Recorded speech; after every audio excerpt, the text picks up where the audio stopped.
Welcome to the Nights of the Neurocareers Roundtable May 25 edition. My name is Milena Korostenskaja. I'm a Neurocareers coach, and I will be facilitating this amazing event. And we will be covering questions. What are the latest trends, innovations, challenges, opportunities, and career paths in Neurotech and BCI? And we call this event the Nights of the Neurocareers Roundtable because it is a very collaborative conversation where each opinion matters. And today with us are the Knights, and specifically we have Dr. Mustafa Hamada, Chief Science and Product Officer at Mendi, Sweden. We have, and he is a representative from Neurotech industry. Then we have a representative from academia, Dr. Ahmadreza Keihan from the University of Pittsburgh. We have Dr. Agnieszka Olszewska-Guizzo, who is a CEO of Neurolandscape. And we have, she represents a novel application of neuroscience. I think it's a really, really unique and beautiful application. And we have a young neurotechnologist in her early stages of career development, Nadine Charania, a neuroscience student from Western University. So welcome, everyone. I hope you will enjoy this conversation. And very importantly, please send your questions. We will be answering your questions. It's a wonderful opportunity to discuss, to question, to get your answers. And also what we will have at the very end of our conversation, we will have a demonstration of a Neurotech device, and it will be presented by Mustafa Hamada, Dr. Mustafa Hamada. So make sure you stay until the end of this conversation. So let's begin, and let's just introduce our panelist today. Who would like to start with the introduction? Okay, who is the bravest? Yes, Dr. Hamada. Yes, Mustafa Hamada. Okay. Thank you, Milena, for organizing this event, and thank you for the invite. I'm really privileged to be here with the esteemed panel. So, yes, my name is Mustafa Hamada. I serve as the Science and Product Officer at Mendi, a neurotech startup in Sweden. My work is revolves around leading innovation, product development, and research efforts to build neurotechnology tools for brain health and cognitive performance.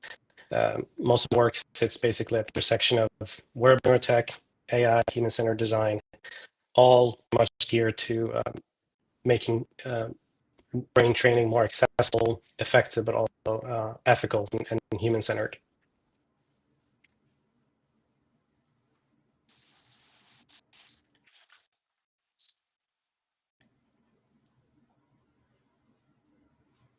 I don't think I can hear you, Milena. Oh, thank you so much. Yes, I muted myself. Thank you so much, Mustafa. Great to have you. Agnieszka, Dr. Olszewska-Guizzo, can you please introduce yourself?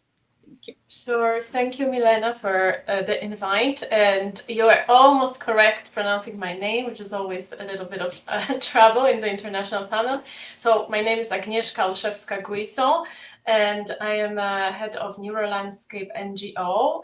It is a non-profit research NGO, and we are putting together a lot of different disciplines of science and professional disciplines as well to bring forward the design of our cities and built environment and living spaces with the mental health and well-being in mind.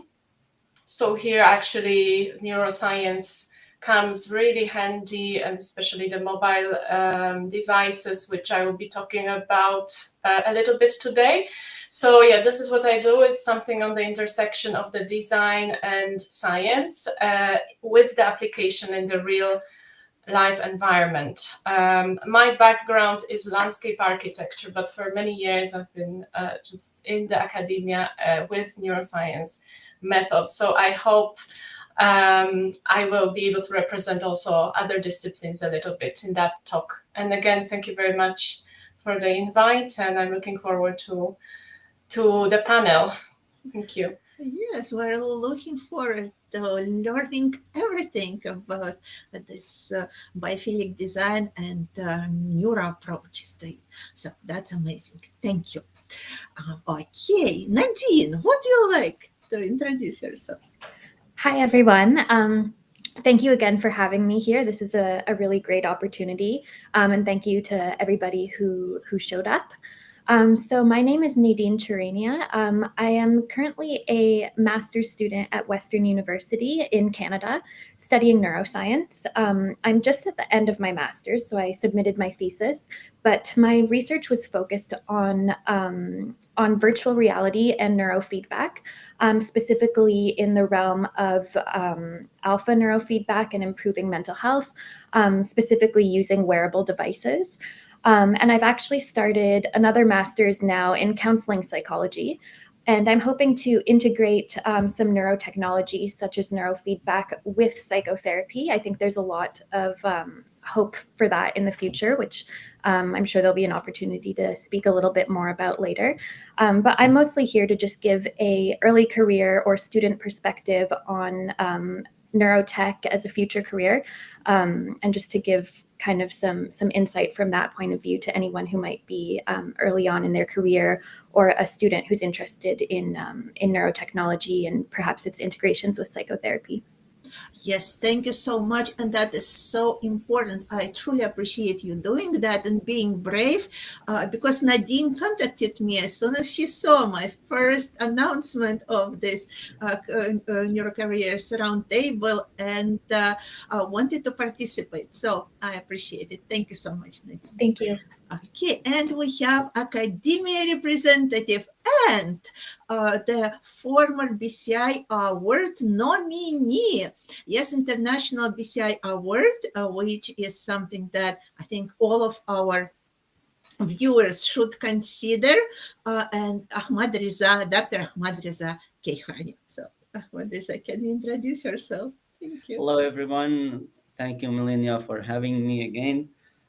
I'm Ahmadreza, and my background is biomedical engineering, and now I'm a postdoctoral in computational neuroscience. As you know, on my heart, I have been involved in several projects of developing different kind of BCI systems, and also now I'm more focusing on the computational psychiatry and neuroscience to solve some problems. And I will keep it short here, and during the event, I will show you how the transcranial focused ultrasound could be a solution to do something interesting. Maybe it looks cool, and I have some demo to show you on some slides. That's it for now.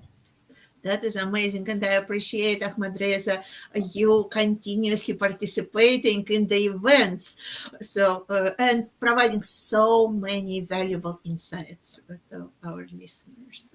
Thank you. Okay, so what's on your radar right now? What are your projects that you are working on? It's for everyone. I think, Mustafa, you should start again. Mustafa. Yeah, sorry. Well, eyes on you. Yes. Yeah, no worries. Yeah, I mean, apart from my work, so I work, as I said, work at Mendi. I will demo this at a later stage. We basically develop these headband, neurofeedback headband. We use FNERS technology to measure the prefrontal cortex. I'll go into this more details later. And a part of my work, I'm also working on coding the first work stream under IEEE to develop international framework to clinically validate digital health interventions and products, because there's still a huge gap for validating these digital mental health products.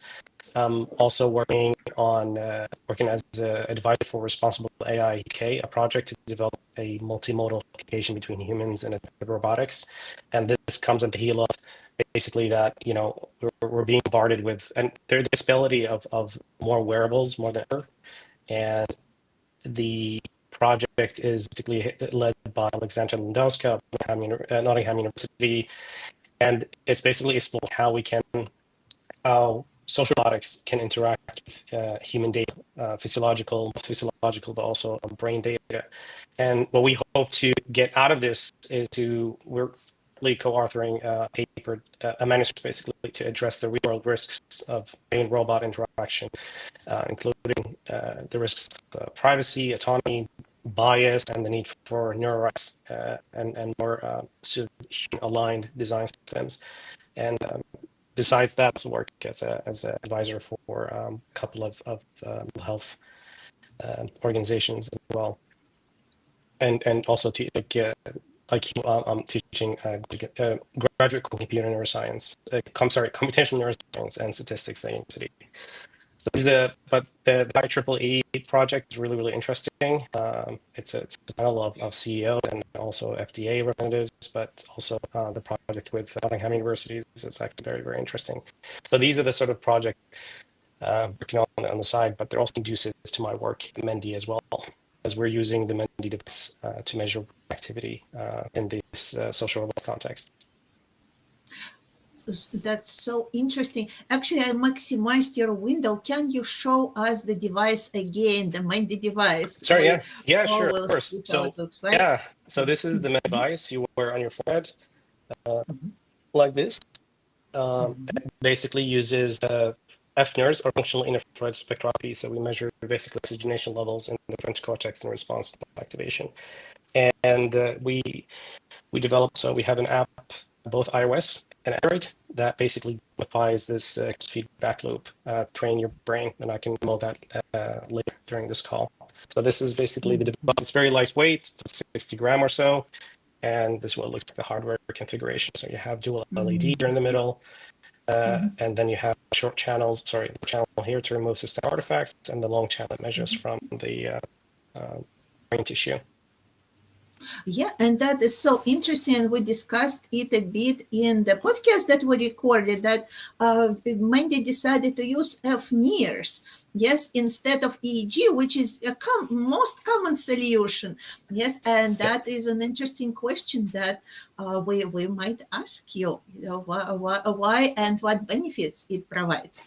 But yeah, maybe we can talk about this later and have some discussion around that. No, thank you so much, Mustafa. Thank you. Okay, so and everyone, please make sure to stay until the end, because Mustafa will be demonstrating how this device works. Okay, what's on your radar, Ahmadreza? What's going on? I have been involved in several projects, but the three last ones there are three questions for us, honestly. It's first, we wanted to find a circuit that is disrupted in psychiatric disorder, for example, the schizophrenia. So when you want to target the brain in schizophrenia, you should know where. So that was one study we ran to find which circuit we should target. Then we want to develop some neurotech solution like BCI or brain stimulation points, and to target that circuit. That's another project. But during this whole process, there are some pipelines we should optimize. For example, in AI solutions, we are working on a project to show that how AI could be generalizable. For example, if we find that target in Pittsburgh patients, that would be similar in Harvard situation, in Boston, in other area, or not, replicability. So we have run a big project there on multi-site data to see if I find some markers here, they are applicable in other areas or no, exactly the same or not.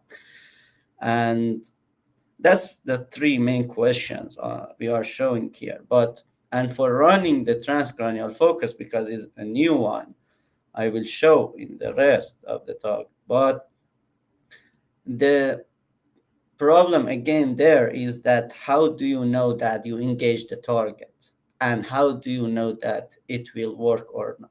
So these are the questions and projects that I'm involved currently. Lots of projects. And how to use your previous experience that you already acquired in BCIs and the neurotechnologies, for which project actually you received, you were nominated for the award in these current new applications? Interesting question. When I started in Neurotech and BCI, we always thought that decoding means brain-computer interface. For example, we record the brain and decode that. But several years after that, doing that task and developing BCIs, now I found that maybe encoding is the part that is missing sometimes. For example, I work on ALS, and we wanted to develop a system that ALS people can talk. Then I realized that maybe no, I should go step back and find out what is the cause. ALS patient, if I develop even, it's worthy, is good that they can speak, but they will die eventually. Then I realized that maybe I should come back and find the cause. And then encoding means, there was a challenge in nomination of BCI. Lastly, there is a paper came out to taxonomy of BCI. What do you name BCI? I think brain stimulations or new interfaces that develop, encode the brain. If you have a disruption, if you encode, for example, in brain stimulation, you do some input pattern on the brain and recover that would be more interesting. Why? Because for the decades we have been focusing on, rehabilitation in decoding brain, but not using the rest of the body. But nowadays, when I'm thinking about solving the problem, what is the root cause of the problem? I think first I should find as I said, the root cause, the circuit or the pathology or physiology sometimes, then use that for encode and recover and rescue their cause. And that's the insight I got from the years of work on the decoding. And now I'm more interested in encoding. And I think the brain stimulation techniques are some division of BCIs for encoding part of that process. Thank you. Yes, and you're always looking into the core of things, Ahmadreza. Yes, finding really what's next that is truly important and can make a difference. Thank you for sharing that. Any questions for Ahmadreza from our panel?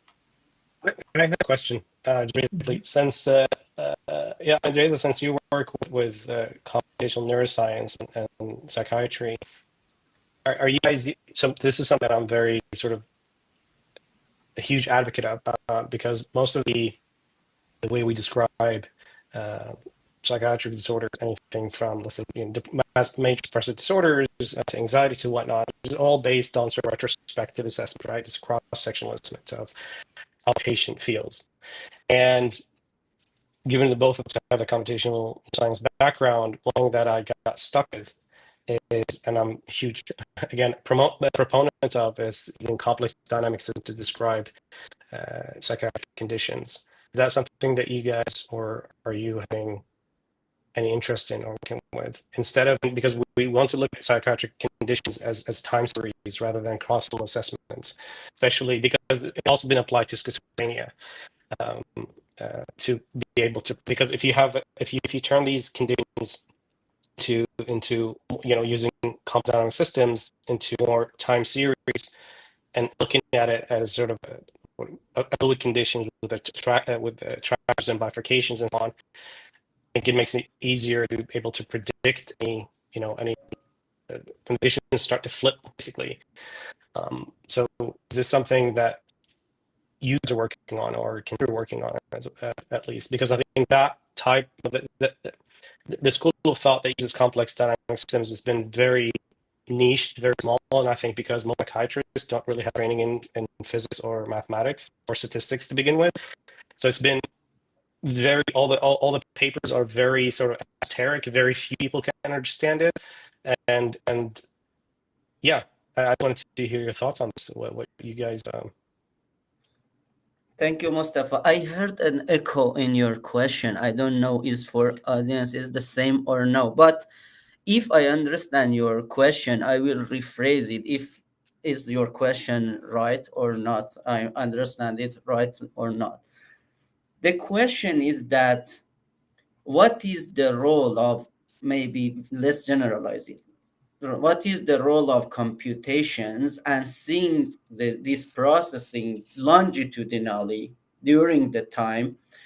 Because what interested me from ALS, that is neurological or neurodegenerative, to come to the psychiatry was this question. In psychiatry there is more mystery. You know why? Because the structure of the brain is there.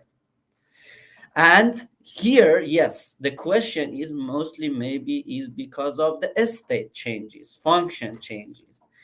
Yes, definitely for the modelings that we used to perturb it. For example, what mostly I'm knowing focusing on is that how can I define an input that I'm sure the brain signals and time series during the time that I'm predict is exactly matched with the one that I want to rescue, or the network states that I want to rescue. Yes, that's the role of the here computation, bifurcation, post and nonlinear dynamics, because we model the time series like fMRI or MEG or EEG data, and we part the brain in a network level, and then we want to see that how the time series that generated with that model in a mesoscopic or macroscopic, not microscopic, how that emergence could be changed based on the input, and how we can close it to the normal people in psychiatry. I hope I yeah, respond that your was question. more or less. I mean, this aligns with the complex system theory. So it's I'm dying to speak to someone on this. So I think this was thank you for answering the question. I appreciate it. Yes, You're right. Ahmadreza is a wonderful person to talk about these things. He always has his ideas, and he's very, very thoughtful. And you can have wonderful discussions. Thank you both for these questions. And we have already some questions and some comments coming from our viewers. First of all, we have here Sheila Thielen, who is watching our event, and she will be our panelist next time. So she's giving regards to everyone. And hello, Sheila, wonderful to have you here. Thank you for joining. And also we have a question from Michael Jara, and he is asking, maybe I even pinned this question for everyone to see. Let me show. So he is asking, would it be possible to have electrodes in a small device like AirPods, like Mustafa has right now in his ears? And if so, would the EEG signals be bad since the electrode placement wouldn't be ideal? What do you think? So we have people working with wearables. We have Mustafa, we have Nadine, and I think Ahmadreza also might add something to it. Who would like to? Just Nadine, to would you like to go, Nadine? Yeah. Mm-hmm. I can go, yes. So I think that it could be in a small device. I think that there are a few. I think I have heard of some companies that have trademarked or are looking into putting electrodes in in-ear measurements, similar to AirPods. We have actually found, we use the Muse device. I'm sure a lot of people are familiar with the Muse. And we have a small electrode that we use as an auxiliary electrode, and we place it on the head. So I think that size-wise, a really small electrode wouldn't have very good spatial resolution if you're just using a few. But I think it really also depends on where you're putting it. So I could see limitations on something like an in-ear device. But I do think it is possible. I mean, technology is constantly changing and improving, and we're able to kind of increase the signals that we're able to get with various EEG devices. I don't know if anyone else has more to say on that, because I don't know too much about this, but I do think that in the future we're going to be seeing more sophisticated EEG technologies. Yeah, thank you very much, Nadine. And again, we remember that we're just brainstorming. Yes, we are not here to provide solution. Thank you. Wonderful. Mm-hmm. If I can go next, just to say a couple of things about this. I think when it comes to EEG, given that EEG, just to back on what you said, Nathan, EEG is more of a global signal, right? So the transmission where the signal is coming from is you need more electrodes. I think can actually, even F nerves, for instance, can really replace the full configuration where you need more electrodes, because there's always the assumption that especially in the industry, there's always looking at the brain as a bunch of sort of a Lego part, like, oh, this does this and this does this. But you use your brain for literally everything. I mean, there's a studies that came out, I think 2 years ago, where the tapping of a finger on a table reverberates throughout the entire brain. We were able to pick up signal throughout the entire brain. So think that, oh, well, if I measure from this, therefore it is okay. Basically, I've captured focus, or I've captured, this cognitive state. I think from a product point of view, of course, it's more appealing to have earpods where you can measure your brain activity instead of having a full head cap. But I think just like with Muse, for instance, they have Muse S. I have it too, for instance. You on your forehead, and it's supposed to measure alpha peak, for instance. Even though alpha peak really this further towards the line rather than different cortex, but make sort of few assumptions, obviously, and they make some type of sort of measure by proxy, or they measure, and a lower amplitude EEG signal compared to where you're actually supposed to pick it from. So I think there's with product design, with miniaturization of hardware, start to basically move away from what I think is the scientific rigor of it, and focus more on wearability, be able to have it everywhere, be able to make, I would say, questionable assumptions about the mental states of the person wearing wearable. I mean, the same thing with the company Neurable, for instance. They have this headphone measures from around here. But I think the brain's a little bit more too complex to thinking that just from using these fabric layers, you'll be able to pick up these signals. So I always question whether I agree with Nadine, basically, that you're able to pick up some EEG signal, but how good it is or informative it is really anybody's.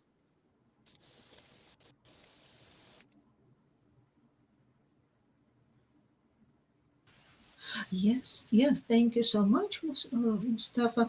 I think I saw even a couple of years ago, 2 years or 3 years ago, it was an information that Apple patented the device like this.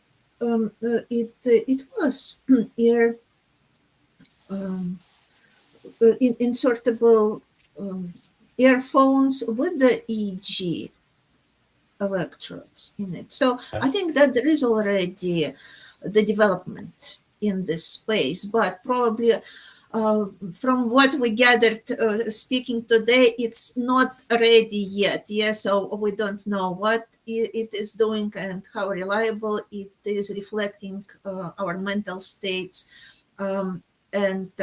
So we still are not at that stage where this can be used. But with future developments, who knows what we can come up with. Can I just say something really quickly as well, just from the industry point of view? I think there's still in developing these wearables. I think there's a lot of challenge of this interdisciplinary collaboration. I think most neurotech because neurotechnology is at the neuroscience, engineering, behavioral science, ethics, and design. But I think with a space that is fairly unregulated to this point, I think most teams lean heavily in one direction, which is fast growth and tech first, rather than which results in really slick products. But I think also these technical solutions usually fall short of usability, safety, but also the scientific rigor of it.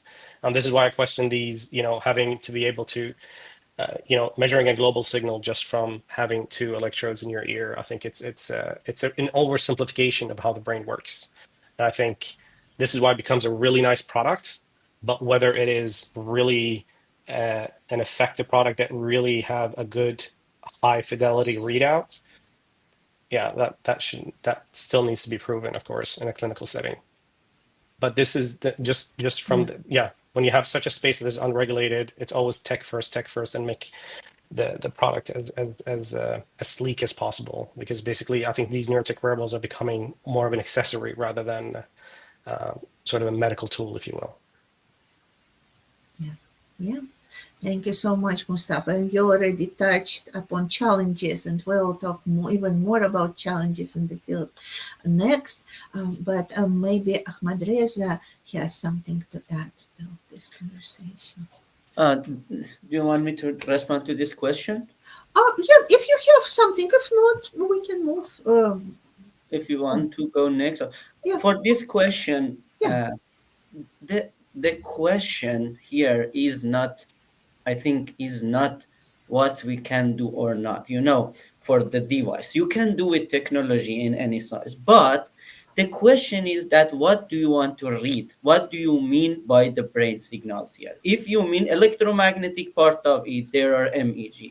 If you mean electrical part of it, the technology that is here now, you should contact the electrodes to the brain areas. Okay, so putting AirPods in the brain and getting something remotely is so what we want to read. If you want to get the part of the magnet of the neuronic activity, yes, there are some sensors like magnetoencephalograph, but here EEG means electrical part, and we put the electrode. Maybe, I don't know, the question comes from the audience in the field or out. So the question is that you should stick the electrodes to the area that you want to record. So what do you want to read? If you want to read the magnet part of it, yes, maybe is possible some, but what part of it? There are electrodes for magnetoencephalograph. Or what the work of the Mustafa is that sending the light, then see the reflection of that, or what is the oxygenation or deoxygenation. That's why different modalities of the brain recording and monitoring came up. So we should think, yes, having something in the AirPod to record the brain function, but what type of function? That would be a better question. Yes, we can have something in the AirPod to read some part of the function of the brain, but what part, what modality, what type of reading, that's a different question.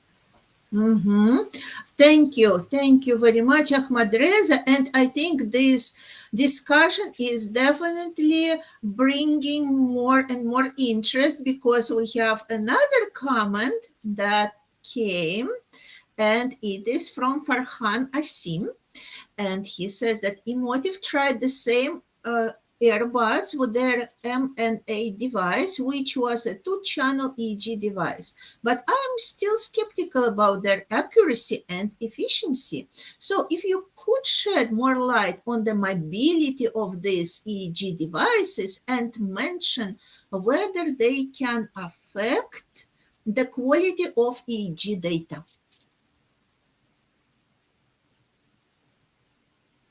Yes, Nadine. Very good.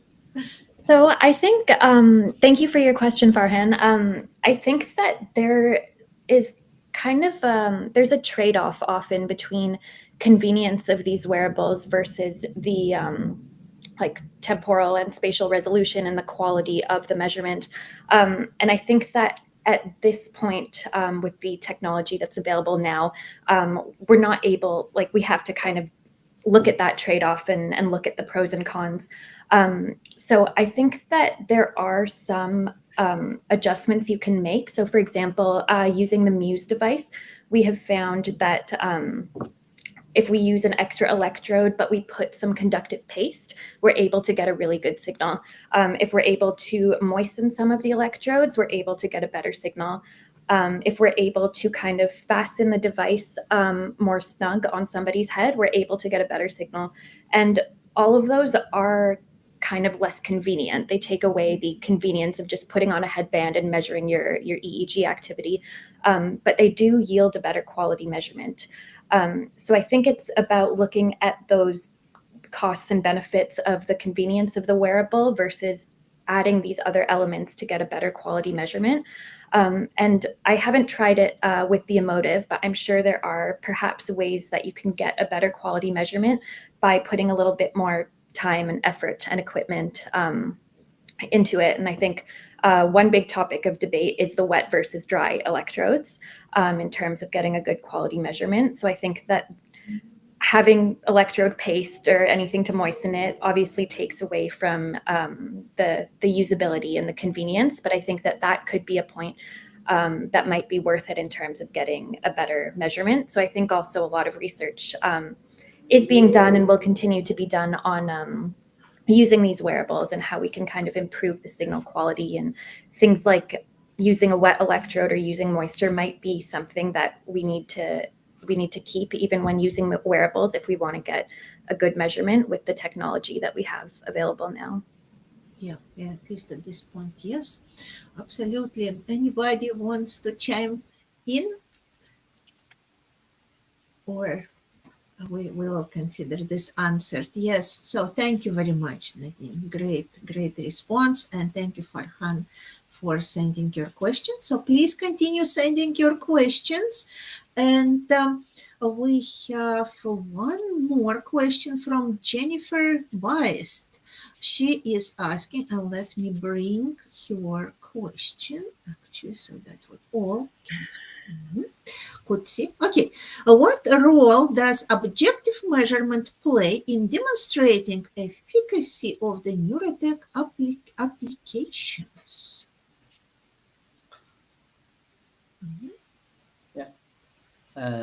You wanna go with it, or I can do Yeah, this. please, Ahmadreza. Yeah, this is a good question. Why? The studies and the traditional view of looking to psychiatry, and nowadays even the criteria is based on subjective measures. Yeah, DSM-5 and everything. What is the role of objective measurement? That's a great question. That's why we do all neurotechs, all things to find some biologically or physiologically based metrics. That's the role. Why? Because we want to individualize it, or say that not based on the subjective view, we want to find some repetitive, quantitative, it means repetitive stuff that if somebody comes like blood test, okay, for brain, our goal, when they say computational, that means to do computation for what? To quantify something, and quantification of something means not bringing values. No, it means something that is reproducible. Okay, it's not just making something scoring, because DSM file also is scoring. No, something that during the time when you tested, you see that measure. So what is the objective measure here? We try to read the brain function or a structure, or in vivo, in vitro, non-invasive, invasive, to find some markers that someday maybe we can say that as an alternative or complement of what we know. That's the role of objective measure we are looking. But the challenge and the hard problem is that how you can find the reliable objective measurements that you can say that, for example, this one could be patient, this one could not be, that's the. But yes, definitely whole of our mission is to find some objective measures. And but the other part of the question is, what is the efficacy? That's why we need to define power, replication samples, stage, as Mustafa said, during longitudinal crossover cross-sectional to validate the point that you find, the marker that you find. Thank you so much, Ahmadreza. Anybody else wants to add anything? I think that question is really, really important because I sort of always have to approach these from sort of markets and product. So, for instance, the recent if we're looking at the $1.8 trillion wellness market, there's a huge shift in terms of trends. There's more people are more open to biomonitoring and wearing fitness devices. But one of the biggest shifts in the US, UK, and also China market is basically the consumers are sort of shifting away from what they call clean claims. So before, the organic basically source of certain whatever, and now it's moving. People are asking, does this work for me? Is this really an effective type of intervention? And I think one of the issues, especially again in a market or a neurotech space that is fairly unregulated, and this is also part of the work that I do for IEEE, is many consumer neurotech make claims, for instance, to improve, X, Y, and Z, but the supporting evidence is fairly still thin. And also how they develop these metrics, let's say Oura Ring, which I use myself as well. Oura Ring has a stress score, which is basically, I feel like it's an extremely reductive score. It based on heart rates, and also it offsets the heart rate increase by checking if you've walked or exercised, because because stress is not just physiological, it's also mentally perceived. But they managed to sort of take whatever availability they have and they just condense it into a score between 65 and 100. I have no idea what it means, basically. But there are very few, I think, companies are actually putting effort into validating their claims and actually running clinical studies, especially when it comes to intervention. For instance, whether it's brain training or neurofeedback and so on, you need to basically invest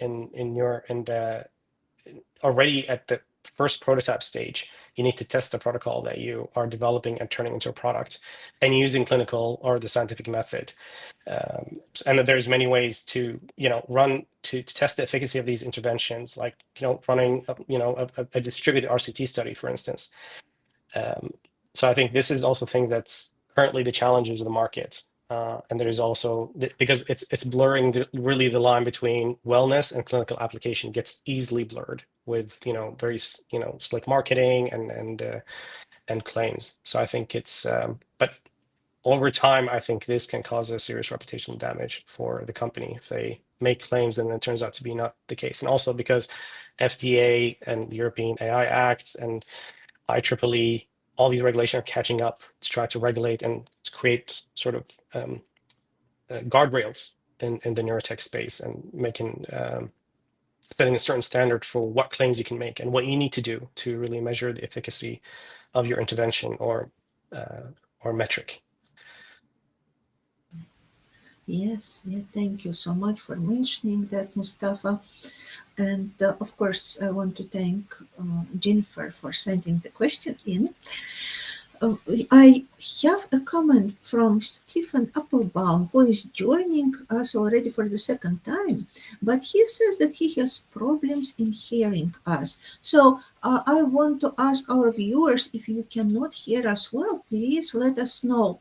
But if there are any problems with LinkedIn, I added into a chat a link to YouTube, so we have a direct translation going there as well.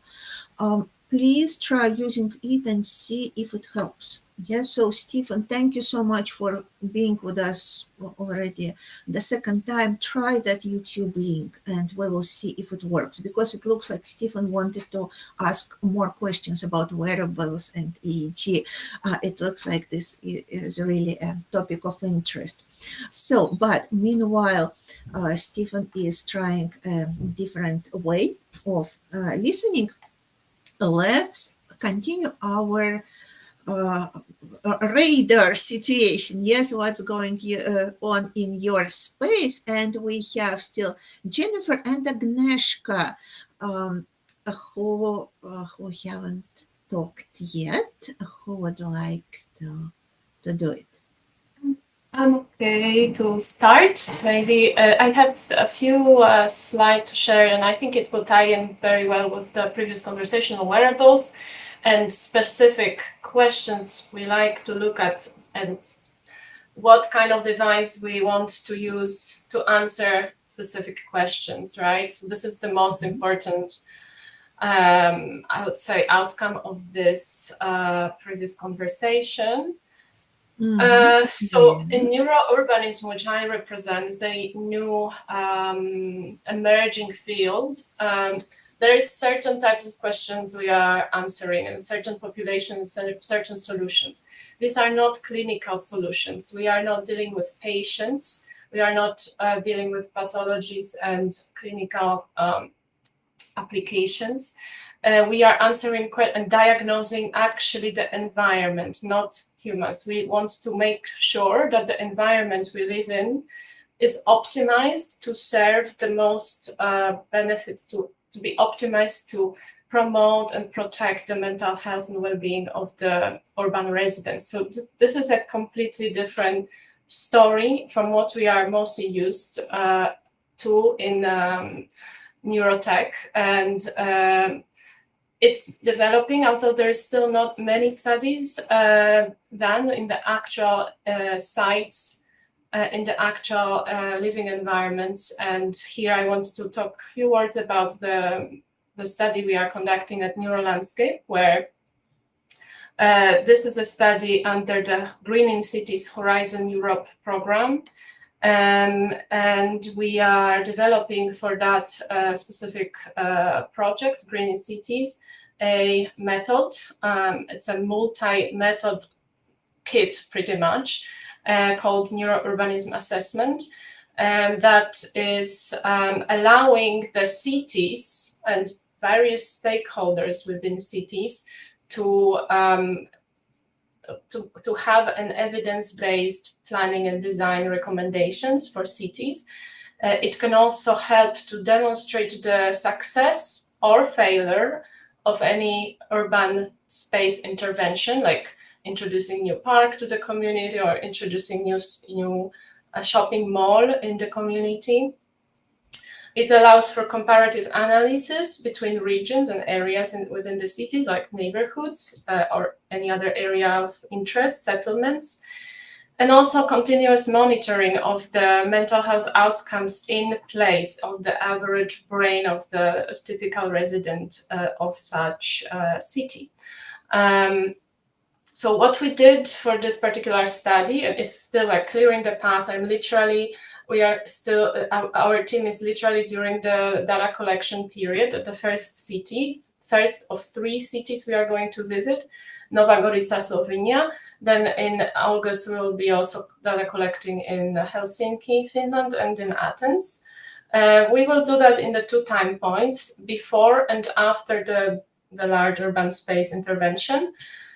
And we are recruiting the residents. The ecological validity of this method is like the core of it. We need the local residents, the real residents of specific community that will then be transformed in terms of space and in their actual environment.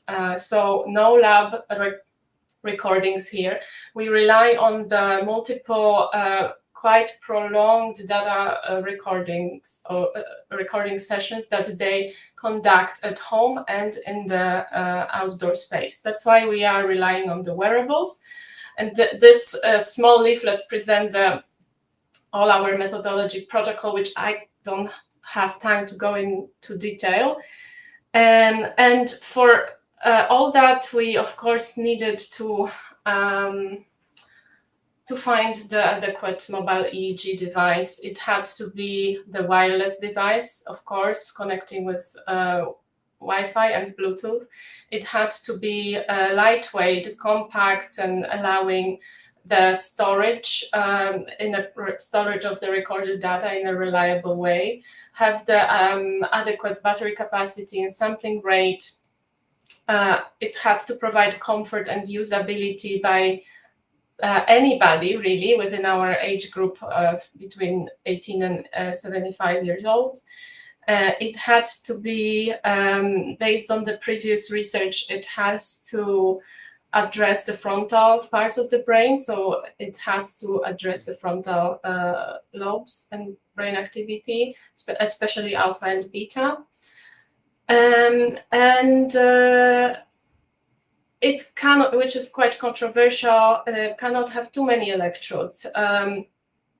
It is because more electrodes means more costs and larger amplifiers, making the device more bulky, making the device less usable. So we want to have as many electrodes as to allow all the previous things to be met, but not too many as well, so that everybody can use it on their own.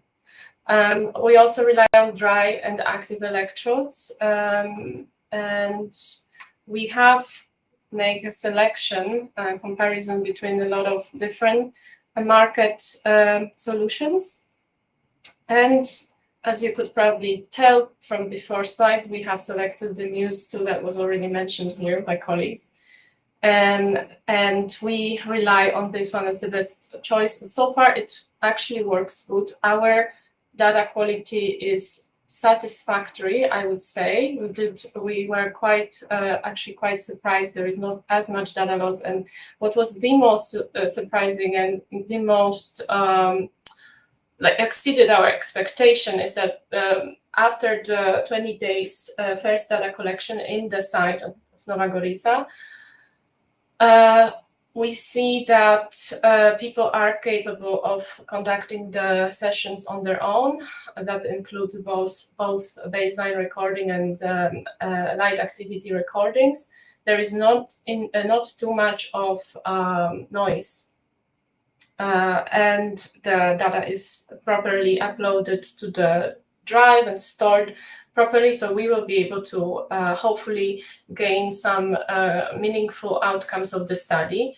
As you know, it uses also the citizen science approach, which is now quite a trend in many funding institutions, such as European projects. Horizon Europe prioritizes the engaging citizens in the data collection and also data analysis to some extent, and allowing the residents to actively participate in the changes in their environment. They also are, to our surprise, positive surprise, ready for tech like that and getting introduced to the app for data collection and to the device. And these are in many different ages, participants representing different demographics and different age groups, which is also very good. I don't want to take too much time, so I just prepared this couple of slides. So thank you very much, and I'm ready for any questions. Thank you so much, Agnieszka. I'm sure now we will have lots of questions because we have all the people interested in a wearable device, and that's such an amazing application. So let's wait for questions. Nadine, Mustafa, and I'm sure Ahmadreza also will have something. Mm-hmm. What comes to mind? Yes. Quick question. Just out of curiosity, I saw that you use the Mind Monitor app to kind of stream the data. So did you also have that recorded from the Mind Monitor app, and how did you go about the kind of the recording and then the analysis afterwards? Yeah, so we do have to use the Mind Monitor app. It allows much more functionalities than the original Muse app that they provide. It basically allows us to get the raw data that we need for further processing. So there was no other way than developing our own app or using Mind Monitor. Because of the budget constraints, we went with the Mind Monitor, which is still not perfect, but we can work around the limitations. The Mind Monitor is directly getting the signal from the device, and you can upload it directly to the selected drive, such as Dropbox or any other drive you have connected to the user device. We were using Dropbox for our study. And it was quite straightforward and easy. The only challenging part was to, at first, making sure that the phone of the participant has all the apps connected and they are logged into the appropriate Dropbox and so on. So a little bit of setting things up at the beginning of the protocol, but in the end it worked. And that's the researcher who has to remember about all the little steps to do before we can start. But once it's done, it is possible. Maybe in the future we will have our own dedicated app for neurourbanism assessment. And yeah, that's the career opportunity there, guys. Like whoever knows how to build apps, develop apps for this kind of applications, there definitely is a need for such app. So yeah, for now we just have to work around with lots of like intersectional solutions, I would say. Yeah, we actually use Mind Monitor as well, and we found it to be pretty good with the Muse, based on the limitations of the Muse's own app. So we found that to be pretty good to use. Yeah, and thank you for mentioning career opportunities for people, because that's one of the questions that people ask when they come to my Neurocareers consultations. What projects should I choose? Yes, so here is already the whole project and the whole novel area of development that will be developing even further and further. So that's an amazing opportunity. Thank you so much, Agnieszka. We appreciate all your presentation and insights. And we have Nadine. Nadine, what's happening with you? What's on your radar? So I'm just at the end of my master's. So the main project that I've been working on has been my master's thesis. And my master's thesis was on kind of how we can use a combination of virtual reality and neurofeedback, or basically neurofeedback within a virtual reality environment. And we basically created a BCI in the lab. It wasn't me that created it. We had some computer science students that created this neurofeedback software in the lab that it kind of depicts a naturalistic scene. So for example, there was a campfire and someone could wear a Muse headset, and then the height of the campfire would be correlated to their alpha activity. And they could do that within virtual reality or just on a regular 2D screen. So my master's project was essentially just validating the efficacy of this BCI, which we were able to do. And then also just looking at the different physiological and self-report results of using neurofeedback within a virtual reality environment, just so we could kind of validate this for future research also in clinical populations. So we're still at a very preliminary level, just kind of validating the software, which we've done. But I forget who it was. I think it might have been Mustafa that was talking about the importance of kind of doing research to validate these wearables. So there's still a long ways to go, especially in terms of a clinical population, since my research was focused mostly on a healthy population. But I do have a strong interest in neurofeedback, specifically using wearables, since they're a lot more accessible to the general population. But that's been my main project as of recent, and I'm happy to answer any questions about that if anybody has anything. Yes, I'm sure we will have questions or at least some comments, yes, for you. Mm-hmm. Who would like to ask Nadine or give suggestions? I can ask a question. Yes. If that's okay. Yeah. So Nadine, you said you're using Muse headband, right, for your research. Of course, I mean, the use of EEG versus FNIRS really has its context. It's hard to say which one better. I think it depends on the usability context here. But could you imagine using also FNIRS for sort of cognitive monitoring during these type of settings, or neurofeedback, for instance, that will demonstrate later? Is there like a sort of in academia a preference for EEG over FNIRS, or how does If you give her a free of your system, yes.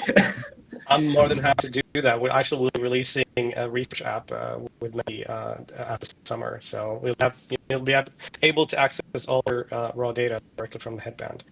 But Wow. yeah, so we also work with a lot of universities. Not my university, we work with Professor Matt Wilson's lab, Human Interaction Lab, and they use the Mendi devices as well. So we're trying to create community around the research community, basically, for Mendi. But I don't know if you used FNIRS before, or can you envision using FNIRS for your type of research? Or Yeah, so I haven't used FNIRS before. I think that we've, especially in neurofeedback, have been traditionally using EEG. I think just the history of EEG research in terms of different psychiatric disorders and in neurofeedback has kind of led us to use EEG, but I would absolutely be interested in FNIRS. I think FNIRS could also be interesting in studying the effects of virtual reality. We've found various self-reported emotions are kind of enhanced in the virtual reality environment. So people experience a lot more awe, positivity, joyfulness, and all of these sorts of affective states that they report as higher in the VR condition versus the 2D condition. So I think that implementing various imaging methods, such as through FNIRS, would be really interesting in evaluating that. I am aware that the Muse has come out with a new device that also measures FNIRS, so I think that just kind of points to a broader interest that people have in FNIRS, specifically with wearable devices. And I absolutely think that that would be kind of a really interesting avenue to go down to conduct further research using FNIRS. And I don't know how much research has been done using both FNIRS and EEG, but I think that that could give us more metrics and information about what's going on in the brain during any type of intervention or experience. Well, we're more than happy to send you a device you can test. Sorry, I'm sorry. Yeah, absolutely. I'll follow up with you on that. That would definitely be an interesting thing to do. Yes, that's amazing. And we have Farhan again speaking to us. He commented, and I will show this comment here. So for outdoor studies outside laboratory, which involves a lot of movement, Muse S could be a better device as it provides a better head fit with the fabric band, although the electrodes are changed from gold to silver ones. Do we have anything to answer to this? Yeah, I think we did slightly consider the Muse S because of the head, because of the rubber band that goes around the head. But then the electrodes are more concentrated in the center, as opposed to our Muse 2, where they are like spread across. And I think it was also like only getting on the market. There wasn't too many reviews or testing from other researchers when we were about to make a purchase. So we opted for Muse 2. But I do believe there will be very quickly much better devices to replace the Muse in the neurourbanism assessment, probably even before we conclude our study. That's why we try to keep things open for just easily replacing the device in our method and making it still making sure it's still going to work with a new device. And I wanted to just comment on FNIRS because I previously did a multimodal EEG and FNIRS outdoor recording studies in the green spaces.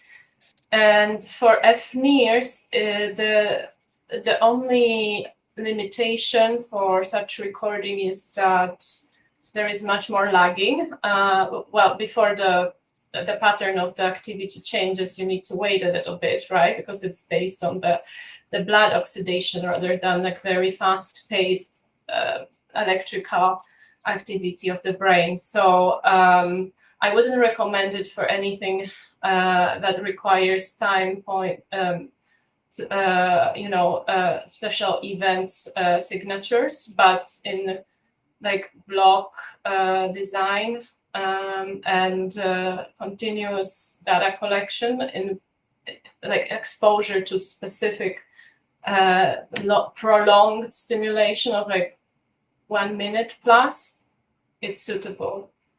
But for a walk in the park where you want to analyze a lot of different features and exposures in the park, it might be tricky to find out which reaction is assigned to which FNIRS activity, and that could be a problem.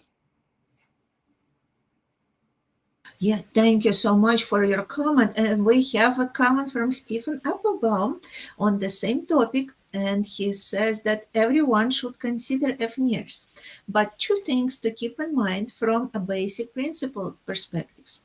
A, FNIRS, like fMRI, makes the fundamental assumption that blood flow is correlated to neuronal activity. B, the time resolution, which is critical to make EEG-MEG applications, is order of magnitude better for EEG-MEG than FNIRS or other modalities. But for the applications that I believe are being discussed here, it is probably useful. And he also says, if people are looking for higher grade EEG than use emotive, but not as hardcore as commercial clinical EEG, please feel free to connect with me. Okay, so what do you have to say, maybe Mustafa or anybody, about this comment of Stephen Applebaum? Yeah, I would say just a couple of things then to piggyback on what you said earlier is that, yes, so EEG works on different time domains, usually in 100 milliseconds, whereas FNIRS, there's always the lag of 3 seconds, 5 seconds between neural activation and the corresponding oxygenated blood flow to the area that you're measuring. But it goes back to what I said earlier, it depends on your use case. What do you use it for? I think FNIRS is more suitable for this, prolonged affective states, for instance. It's good for measuring cognitive load over, several minutes, even 10, 30, or even an hour. It's more one. I would also say that in terms of movement effects, also FNIRS is less prone to more artifacts compared to EEG, for instance. So I think it's yeah. I mean, what Stephen Applebaum is bringing out as well is really depends on your use case. I think one is not better than the other, and also back to what Ahmadreza said is that it's what are you measuring in the first place, and then you can adjust or basically choose what modality that you want to use. So I think this is all I can really say about this. It's hard to sort of take which one is sort of better than the other or which is more suitable. It really depends on the context.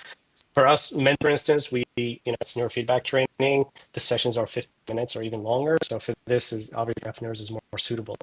And we're interested in the flow states and the attention system of the brain. So yeah, it really comes down to the use case and what you're interested in measuring as well. Yeah, absolutely. And we have another question. We have so many questions. So first of all, thank you, Stephen. And now we have Luis Gerardo Ayala Bertel. He says, cordial greetings. Thanks. And let me show it. Cordial greetings. Thanks for this nice session. As this field evolves from broad imaging tools to more precise interventions at the circuit level, what role do you think network signal pathways or other physiological markers will play in demonstrating the technology's impact in the coming years? Is there a timeline? I will show this in my presentation. What is the network? Play a role. Okay. If you let me, I can share. Yes, please, let's do it. I Yeah, think it's I perfect will time. cover this question. So you have my screen, yes? You have my screen, yes? Not yet, Ahmadreza. Yes, it will be in a minute. Yes, now we do. Okay. So I will, yeah, what is the network role here? So first, I will start with saying that let's assume you know what part of the brain is disrupted. Okay, so sometimes and mostly is network based. Okay, so they were some applications like pharmacological stuff, and recently some non-invasive brain stimulations to recover the function of that circuits. But uh, if the circuit is in deep in your brain, how you reach that without opening the brain invasively and going and do surgery? So all the things we are looking honestly is more network based. We want to change the network function or rescue that network function, and we think that by rescuing that we make it like normal. So one of the technologies that is important compared to other modality of non-invasive brain stimulation is transcranial focused ultrasound. What is the difference? The mechanism of this system is that working based on the ultrasounds and it going to the deep brain regions.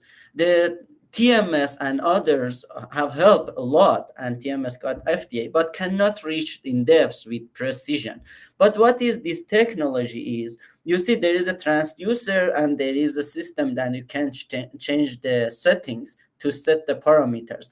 And there is a neural navigation system with all kind of non-invasive brain stimulation. You should monitor the network and the target that you want to reach out. But how is it challenging? There are different setups, different steps that you can reach that target. For example, first, as you said, what is the network part? So how we define the target? If you see, we get the MRI data and CT scans, and based on the based on the network, for example, here the thalamus that I'm interested, or in schizophrenia is disrupted, or ventral striatum in different kind of sockets. I don't know the slides are aligned with my sounds or not.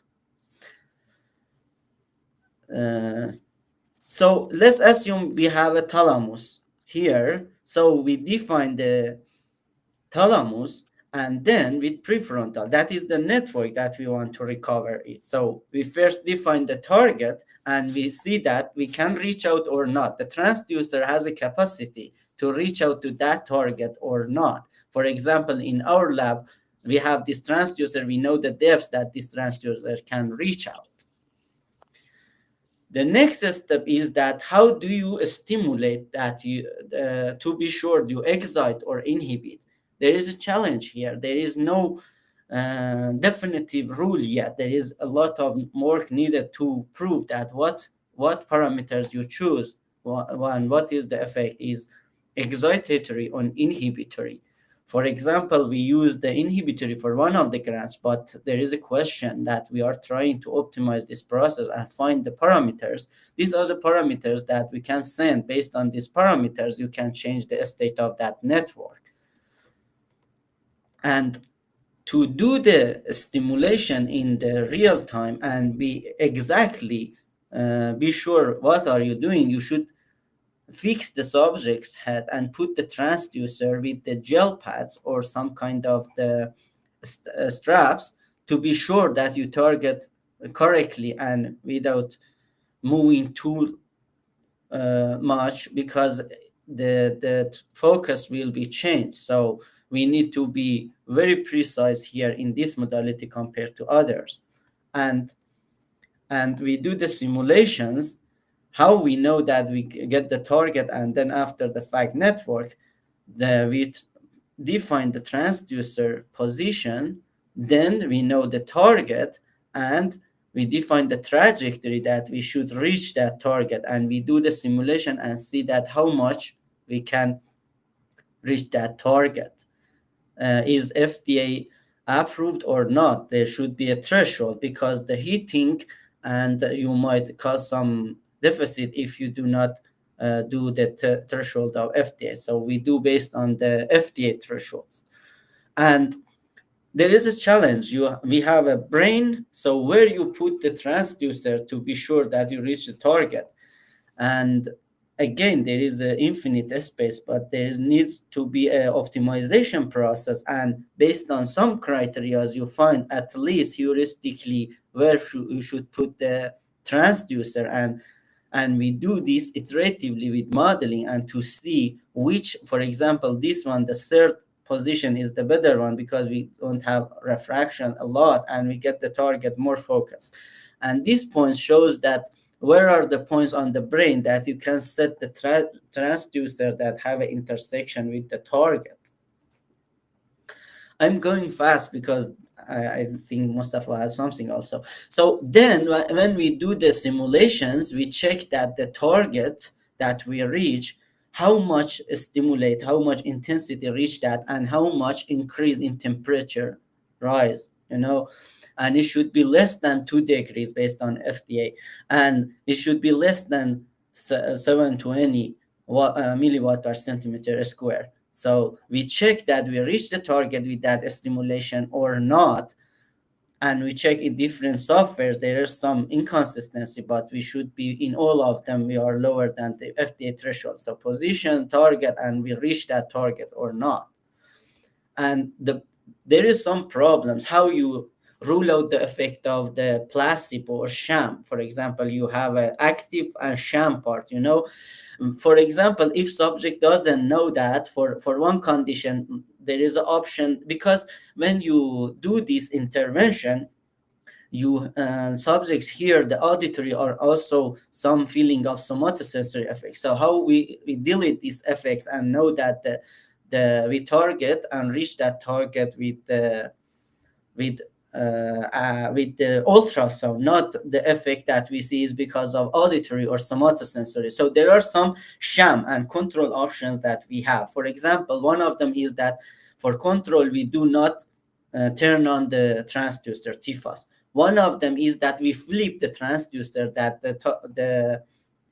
the output goes not to the brain, For some of them, we put some impedance gels that do not let the stimulation goes through the brain. For some of them, we used another area as a control. For some of them, we defocus to not reach the target with high intensity, and sometimes we do ventricle or some part of the brain that we know that functionally are not responsive as a control. And we do the pre and post stimulation. So we get fMRI pre or post to see what happens pre-TFOS and post. And we do blinding, but some shams, for example, some gel pads, and subject doesn't know that which one is active and not. And as we all know, there are different kind of recording that we can record the pre and post to see the effect of stimulation. And as I said, so we found the circuit deficit, we target it with neurostimulation, but this process was very hard and we should optimize it. And here I thank my lab and my supervisors here. And if I can show you, for example, in this video, you can see how transducer on means. You see, in water, you should not put it in air because transducer will not work. You see, the transducer is on, and you see the effect, how this works, for example. But we put it on the brain, and we assume that in the target, this is the effect of transducer. And in real time, we can check, we put the strap and fix the brain and check with neural navigation that when the transducer is on, we are on the target or not in this circle. See? We check that we are targeting and stimulation reached the target. So I hope this will give you idea how this technology works and how it's different with others, because it goes deep and with more precision.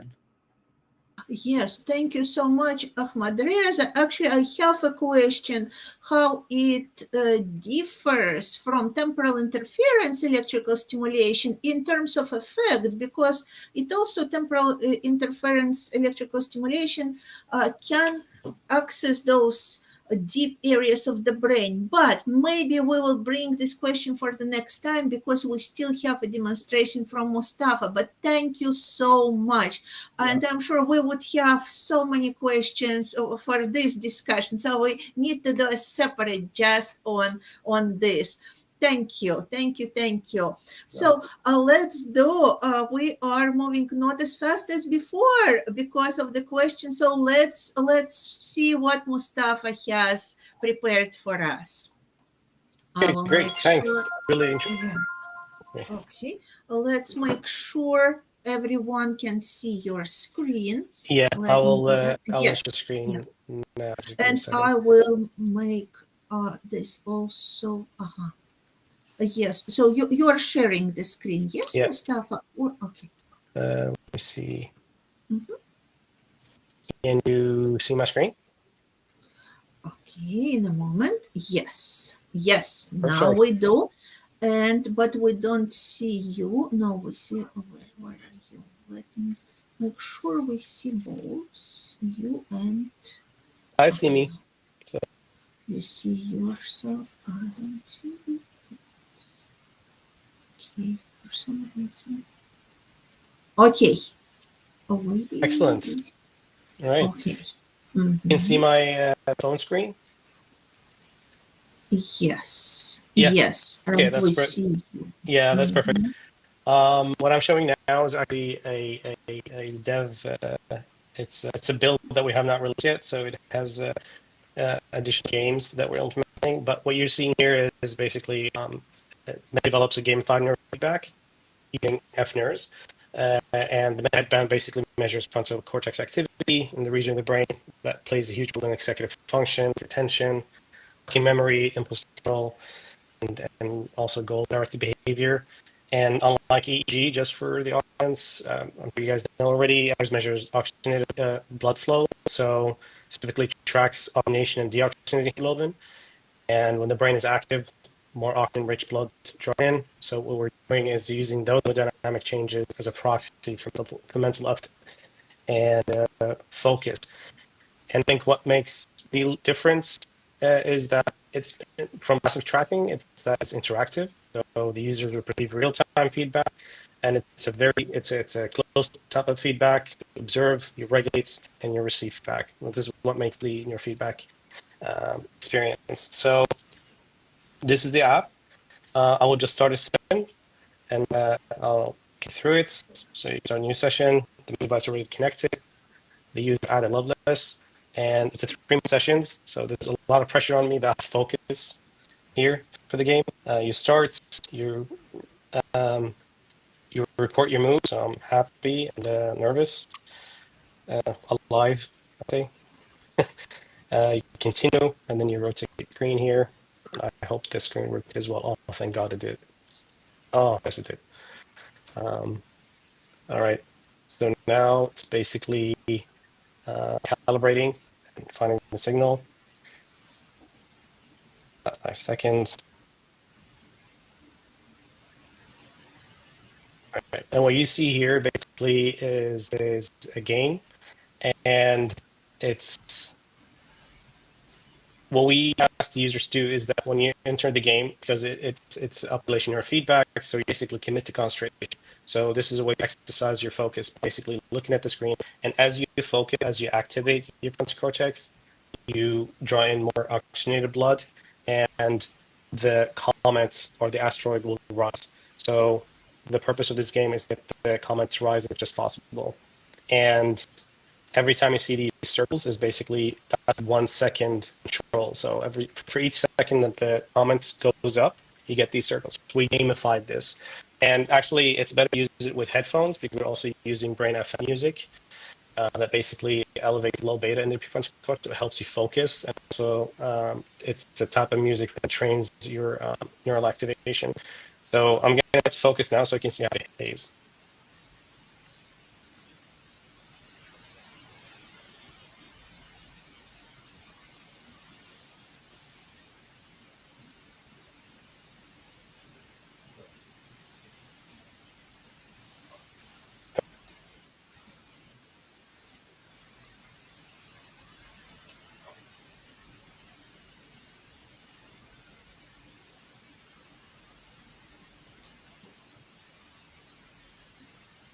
Something happened.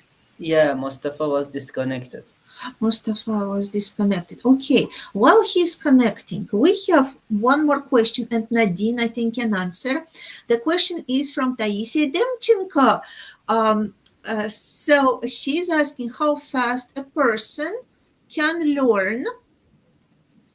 Okay, they want to end, resume the session.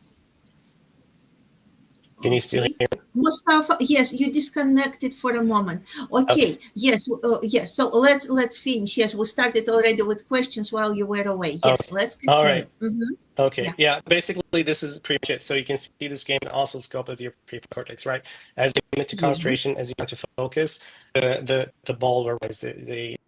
Basically you activate your prefrontal cortex, and with sort of repeated activation with repeated sessions, this feedback loop helps the user to upregulate the prefrontal cortex activity more voluntarily. It's almost going to the gym, but instead is building physical muscles, you're strengthening cognitive control. So this is what the game essentially does. And yeah, this is gonna quit it now. I don't know how much of this did you guys miss exactly. Yes. Oh no, we missed only a little bit, only a little, probably a minute or so. Right. No worries whatsoever. No, and it's very impressive. And I think this question, of course, Nadine can answer, but then you can answer as well. How can we do the same or similar things with your product? Taisia Demchenko was asking how fast a person can learn to modulate their neural activity. Example, to increase their alpha power and make the campfire Nadine mentioned brighter. Is it in minutes, hours, or several training sessions? But now we can discuss this in both EEG and FNIRS, yes, because we can do it in both applications. So, Nadine, would you like to start first? Yes, absolutely. So thank you for the question. That's actually a very common question that I receive whenever we present this work. So there's modulating your alpha, which is in the order of minutes. So my experiment, my master's thesis, we did a 20-minute intervention, and people were able to progressively increase their alpha over the span of the 20-minute intervention. But I think the main difference is whether this change in alpha is maintained after the neurofeedback training. And ours was only a single session, so I can't really speak to that. But from my prior research and what I've found generally in the literature is that it usually does take multiple sessions for there to be changes in resting state alpha. So you're able to train it in real time, but if you want to see those changes in resting state alpha or other frequency bands, it usually takes multiple sessions to really see a sustained change in your alpha. Thank you, Mustafa. What's from your perspective with FNIRS? What do you see usually? How long does it take? So using using the Mendi device, for instance, and just to share some data for users, what we found that daily use of Mendi, or minimum at least 5 times a week, using 10 or 50 sessions of the game that I showed you, for instance, over the span of 6 to 8 weeks. That's when we've seen that our users start to report actually the benefit, I think, from they feel like more grounded, or they're not easily stressed, or they actually really commit their concentration outside game, right? So the game trains your attention system, but then again, it's the generalization effect that they really find it much easier to get into this flow state, if you will, right, at work, or be able to be more productive, or they can actually read a book without being distracted. But rewiring your brain, because it's metabolically expensive, doesn't happen over weeks or over days. It takes weeks, because the brain prefers really just not to learn, because it's so expensive to try to conserve energy and resources. And neurofeedback is a type of skill learning. It's a skill. It's a skill development, right? The same thing if you were to learn language or to learn a musical instrument. It takes a very it's an effortful commitment to training. But what we've seen from aggregated data is that between 6 to 8 weeks, that's sort of the sweet spot for our users who consistently commit to their training. And this is sort of par with some of the studies that have used neurofeedback as well for ADD or ADHD conditions. But clinical settings, of course, users are sort of spread all over the world. Yeah. Thank you very much for mentioning that. And we have Adaizi Osakwe, who says this is incredible. We appreciate that you enjoyed. We have Corey D. Bowler, CFA, saying, don't forget the NIH Brain Neuroethics Working Group this afternoon. So it's a reminder about the events, and maybe briefly, although our time is up, but maybe briefly we can talk about the opportunities in your field, any events, any workshops, anything that our viewers can benefit from. In addition to this neuroethics working group event this afternoon, what do you have to share? Can I go first really quick? Yes. In BCI, you have the BCI summer school organized by GTech company. I mean, the Austrian company. So I think it's something people really should sign up for. It's held every year. Also, I think people should also Google PhD fellowship for PhD students in many fields, including human-computer interaction. And I think it's really it's funded for sometimes 1 year or 2 years. So I think if you're a PhD student, you should consider this. It's also for it's very global. It's not just akin to the US or to Europe. And there's also those interested in engineers like you, Nadine. There's the FNERS conference this September in FNERS UK in Cambridge. So I think this is something those who are in the UK should attend it. There'll be a lot of research groups showcase their work, but also a lot of companies will be there. One of the sponsors, Mendi is one of the sponsors of the conference. Thank you very much, Mustafa. Definitely people should attend BCI Spring School, but already for the next year, 2026, because this year it ended. But those who went through school and especially already participated in the hackathon, if they have any projects that they are doing, they can submit it for, again, GTech's organized International BCI Award. So that would be next on the radar, next opportunity, and I would encourage everyone to do it because Ahmadreza here, we also had a very nice session where he explained why it is important, how it helps. And we have wonderful interviews on our Neurocareers podcast where people who got awards, who were nominated, talking about this and explaining how helpful it can be and for your career and for your development in the field to submit your projects for this award. So I would definitely recommend doing that. Anything else? So we have Agnieszka, especially maybe you know something from your field. It's just so fascinating. Is there any opportunities to learn about what you do more? The most straightforward thing I can recommend for anyone interested in the neurourbanism is tracking what's going on in the field through LinkedIn and looking at different grant opportunities.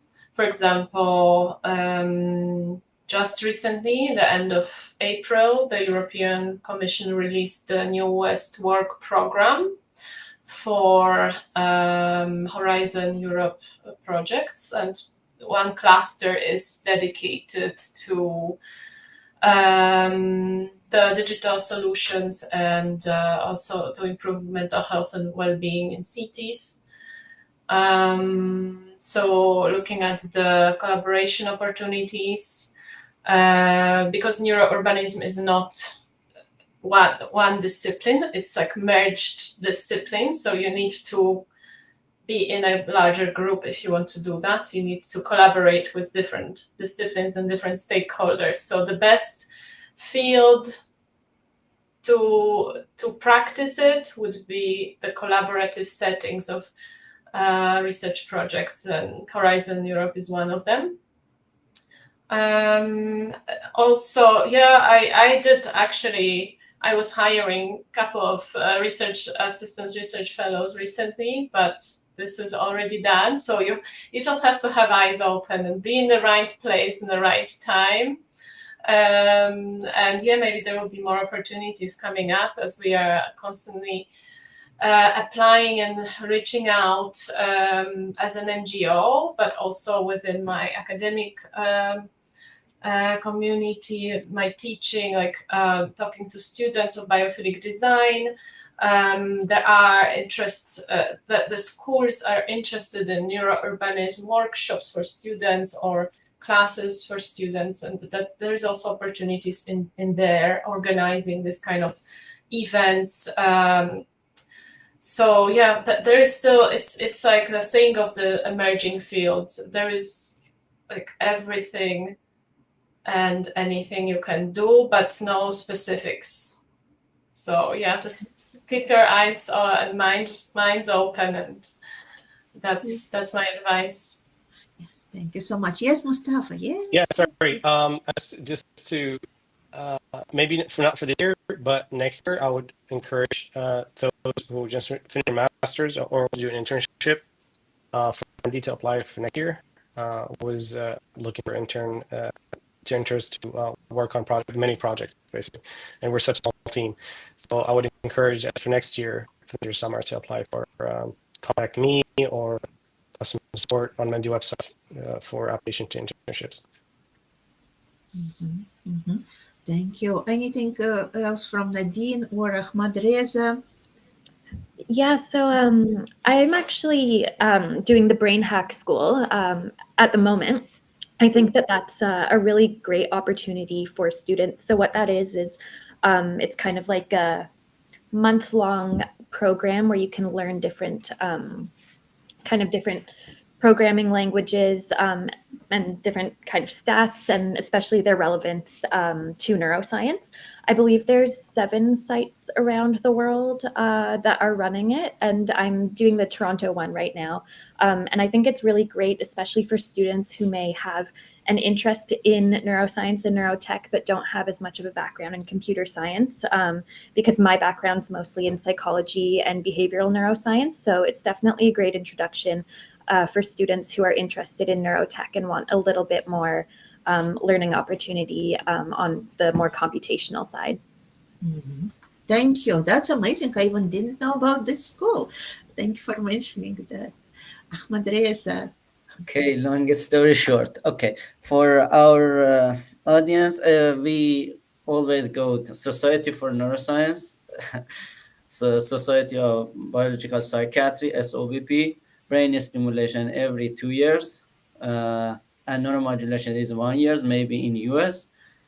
And for the mainly my friends and students, former colleagues ask, how can I find a full fund position in US? I think NIH Reporter is a great place. You can search every PI and dedicated grant. And if you want to find which PI is dedicated and you want to work and has the active grant and money, I think that is the best place to find the right person to work with. Mm-hmm. Thank you, Ahmadreza. We have also input from Stephen Applebaum. He says that there are lots of opportunities in the USA, but most of for the summer are already filled out. But at least we can know what we can expect next year. That's good. And he also is saying that it seems like there are a lot of European attendees. So if people are looking for a conference geared towards younger researcher, he even provides a website. So thank you so much, Stephen. That's very, very valuable. And of course, for your overview, Ahmadreza. We have also something from Ui Alimpati, and you can listen his conversation, our conversation on our Neurocareers podcast. He's saying that we're doing excellent work and professionals giving future sights and pathway to network and growth. Thank you so much. Thank you for all the input, and maybe I will share in terms of career development, what I currently have. And many people, of course, who come to the consultations, they ask, first of all, how to stand out. And the answer is often show that you are self-motivated. Yes, that you have your own project, that you have your own ideas, and not only you have the ideas, you can implement them. So that when you come to your work, especially in industry, if there is a problem, you will go ahead and solve it. And that is very important. So we recorded this wonderful interview with Eldar Rakhmatulin, who did exactly that. He was an engineer, he's still an engineer, but he was working the job that wasn't even related to Neurotech at all. But he had this idea of creating a Neurotech device, and it was his pet project. It was just a hobby, but now it's already not a hobby. He developed the device, and this device can be used and for academic research, but it is also a kit for learning how to work with neurotechnology, with EEG, also do BCI experiments. And not only you can record your own signal with this kit, you can analyze it, and he has a course implemented that teach you how to analyze the data. And for those who cannot afford yet to purchase this type of device, although he really made sure it's cost effective, but if you cannot do it, you can take his course on Udemy. So at least you will learn how to analyze the data, and it's good for those especially who are switching from MATLAB to Python and do things like that. So it just came out, this new podcast, and please tune in. And for those who are looking for topics, because like we said, it's the next question that people are asking, if I'm doing this independent project on my own, what topic should I choose? So here is another wonderful it's not this, but it's this one, a wonderful podcast just from the week before with Dr. Deborah Bidel, who is clinical psychologist, and she developed an amazing VR-based treatment support for patients for people with PTSD. And we discuss on this podcast what are the questions and how can we make this approach even better by possibly integrating neurotechnologies. So have a listen, and maybe you will have ideas how to use AI, how to use specifically neurotechnologies to help develop this, and maybe this will become your project that will then you will integrate it and in clinical practice and help people, and it will become your career eventually. So that would be my suggestion. And we are rounding up. I need somehow to unshare the screen. I did. So we're rounding up, and maybe last words that we can share with our viewers, anything that maybe we didn't cover. I'm sure we didn't cover a lot, but something you can say to our viewers and listeners. Yeah. Who would like to go first? Yes. Anybody? We have also Priyanka Koshi is asking, can all the conference names be listed here, please? Yes, we will add that. I will need to create a script to make sure I have all the names, and then I will add them into a chat. If everything goes by the plan, I will send a newsletter. So you will be able to receive this information.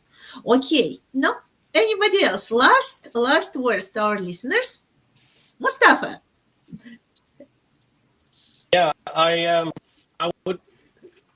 This is something that we talked about during the podcast a while back, but I would like to say that those who are in academia and to transition to industry, I think it's really important not to downplay the experience that you've had during your PhD. To really leverage the strength of doing a PhD, because it's not studying, it's management, it's problem solving, it's scientific methodology, it's a research mindset, to really leverage those skills and not to downplay how important those years that you spend in academia and how much impact you can actually make in an industry, and not to be frightened by not having the pristine qualifications. Usually people are sort of facing in they're facing in the industry, or some companies are asking for. I think it's really important to have that confidence going to industry, not to really downplay their skills. I had that was a big mistake. So just my advice to those who are looking to break the industry from academia. Yes, that's an amazing advice. Thank you so much, Mustafa. And for those who want to hear more about that, because Mustafa transitioned from academia to industry, please listen to his Neurocareers podcast episode, and I will leave the link below. Wonderful advice, very helpful, and it definitely will boost your confidence of this process. Thank you so much, Mustafa. Nadine? Yeah, so I guess kind of bridging off of what Mustafa said, as somebody who's kind of in the position now of being a student, I think that entering these spaces can be a little bit intimidating when you see all these people that have so many qualifications and so many different experiences. And I think it's just important to remember that they got there they were in your shoes at some point, and to just not be afraid of seeking out opportunities. I think that challenging yourself to maybe not be the smartest person in the room is really, really good, and to kind of keep that in mind when you're entering these spaces where you may feel a little bit intimidated. I think it's just a really important thing to keep in mind for personal and professional growth. No matter how uncomfortable and intimidating it can be, it's definitely an important thing to do from early on as a student. And easier said than done, definitely. But I think if students are mindful of that as they kind of pursue their goals and work through their careers, that's a really important thing to do. Yeah, very encouraging. Thank you so much, Nadine. Okay, and Agnieszka. I don't have that much to add, besides maybe to remind those who want to pursue the academic career. The academia is it's a very specific environment, not for everyone. Not everyone will be happy. And I think a certain level of curiosity and certain level of your own pursuit of the interest has to be definitely part of it. And basically answering a question to yourself, whether you want a job or career, is an important one, I would say. Especially if you are to join the academic research and try to make your place in academia, which, as I said, it's quite an interesting but specific environment. I never worked in industry, and right now I'm working in a third sector, which is in the middle. But I personally find place here being a non-profit. We are not selling anything, which also is a comfortable place for me. personally, so I think everyone would have their own like philosophy around their career, and aligning yourself with that personal preferences is probably the key. So yeah, that's all for me. Thank you. Yeah, thank you so much, Agnieszka. Ahmadreza, would you have anything to add to end our... Thank you all. I learned a lot. And the thing is that I do in my life, I think every time there is uncertainty in everything. Okay. And when you come to US also, there is this challenge, academia or industry. I think running a research lab in industry is like running a startup and is even harder. And I think what I know is that what I am doing is the most that I can do or not. That's the things that I do in my daily life, but I don't know. Everyone has a path and everywhere there is opportunity. Thank you all. I learned a lot from all of you. Thank you. Thank you, everyone. Thank you for our panelists, amazing panelists, and I hope we'll do more events together in the future. I wish, of course, all possible success, and we'll be waiting on our podcast and for Nadine and Agnieszka so that we can share with our listeners all your wisdom and knowledge. And I thank all of those who were watching us, listening to us, sending your valuable questions and comments. Thank you. And we will see you again with the new team of panelists already next month. It will be the 6th of June, as I remember, the same time at 12 noon EST. And if you have questions about your career, you want to discuss it, I offer free consultations. So please make sure to contact me and schedule yours. So thank you, everyone, and bye-bye. Hey guys. Bye-bye.